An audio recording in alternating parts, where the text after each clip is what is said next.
সহজ বিজ্ঞান ও অঙ্ক চ্যানেলে আজকে আমরা জলের তড়িৎ বিশ্লেষণ সম্বন্ধে জানব।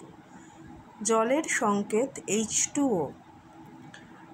বিশুদ্ধ জলের মধ্যে সামান্য সালফিউরিক অ্যাসিড মিশিয়ে সেই জলটিকে যদি দুটি তড়িৎদ্বারের সাহায্যে একটি 9 ভোল্টের ব্যাটারির সাথে যুক্ত করা হয়, তাহলে দেখা যাবে সেই জল বিয়োজিত হয়ে প্রথমে H+ আয়ন এবং OH- গঠন করে এবং সেই H+ আয়ন পরস্পর যুক্ত হয়ে হাইড্রোজেন গ্যাস এবং OH- আয়ন পরস্পর যুক্ত হয়ে অক্সিজেন বা O2 গ্যাস উৎপন্ন করে।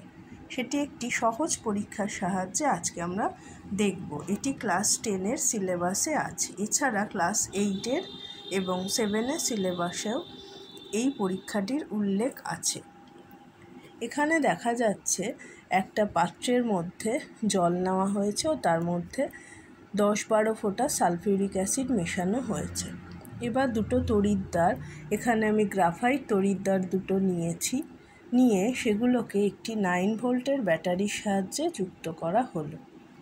দেখাই যাচ্ছে ব্যাটারির সাথে আমি একটি LED বাল্ব যুক্ত করেছি এবং সেটি জ্বলছে, অর্থাৎ এই বর্তনীটির মধ্য দিয়ে তড়িৎ প্রবাহিত হচ্ছে। এবার লক্ষ্য করে দেখা যাবে যে দুটি ক্যাথোডেই বুদবুদ আকারে গ্যাস উৎপন্ন হচ্ছে। আমরা আগেই দেখেছি ক্যাথোডে হাইড্রোজেন গ্যাস উৎপন্ন হয় জলের তড়িৎ বিশ্লেষণে এবং অ্যানোডে অক্সিজেন গ্যাস উৎপন্ন হয়। এদিকে বাঁদিকে আছে হাইড্রোজেন গ্যাস উৎপন্ন হচ্ছে, অর্থাৎ এটি ক্যাথোড, এবং ডান দিকের তড়িৎদ্বারটি হচ্ছে অক্সিজেন উৎপন্নকারী অ্যানোড। কারণ